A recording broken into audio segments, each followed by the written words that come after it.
কোটি কোটি মানুষের আর্তনাদ শুনল আল্লাহ। ধ্বংসের দ্বার প্রান্তে আজ ইসরায়েল। একজন মুসলমান প্রতি নামাজে সূরা ফাতিহা তেলাওয়াত করেন। সূরা ফাতিহার শেষ আয়াতে বলা হয়েছে, আল্লাহ তাদের পথে আমাদের পরিচালিত করো না যারা গজবপ্রাপ্ত জাতি। ইসরায়েল হচ্ছে একটি গজবপ্রাপ্ত জাতি। প্রতি নামাজে আমরা তাদের কাছ থেকে পানা চাইছি আল্লাহর কাছে।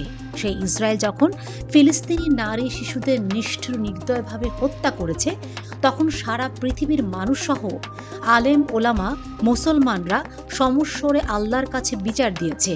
তারা আল্লাহর কাছে ফরিয়াদ করেছে, হে আল্লাহ, ফিলিস্তিনিতে যারা নারী শিশুদের হত্যা করেছে তাদের তুমি হেফাজত করো, তুমি তাদের গায়েবী মদদ দাও।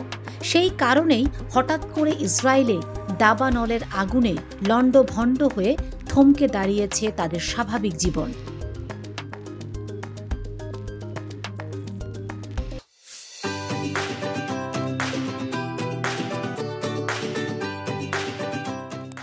এই অহংকারী জাতি বারবারই মনে করেছে শিক্ষা, দীক্ষা এবং অর্থনীতিতে এগিয়ে থাকার জন্য পৃথিবীর কেউ তাদেরকে দমাতে পারবে না।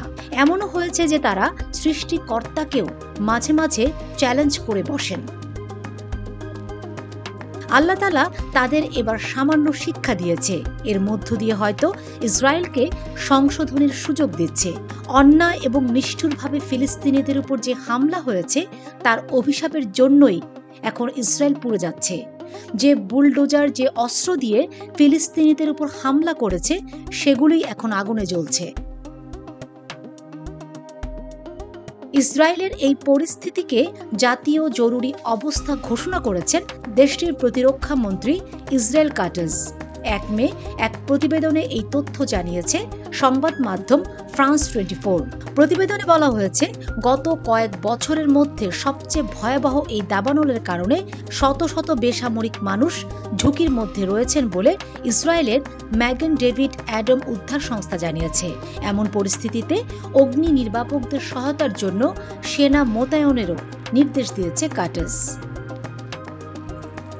এমডিএ জানিয়েছে তারা প্রায় ২২ জনকে চিকিৎসা দিয়েছে, যাদের মধ্যে ১২ জনকে হাসপাতালে ভর্তি করা হয়েছে।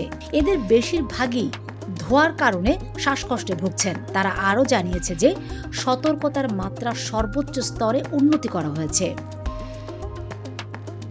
পররাষ্ট্রমন্ত্রী ইসরায়েল কাটজ তার মন্ত্রণালয়ের এক বিবৃতিতে বলেছেন, আমরা একটি জাতীয় জরুরি অবস্থার মুখোমুখি এবং জীবন বাঁচাতে ও আগুন নিয়ন্ত্রণে আনতে সব বাহিনীকে একত্রিত করতে হবে।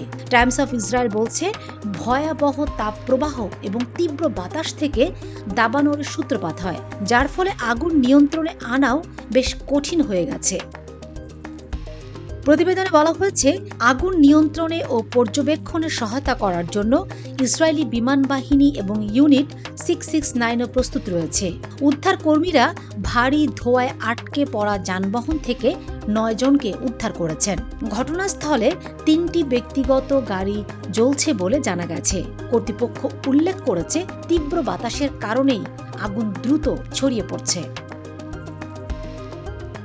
Fatema Shilu, GTV news.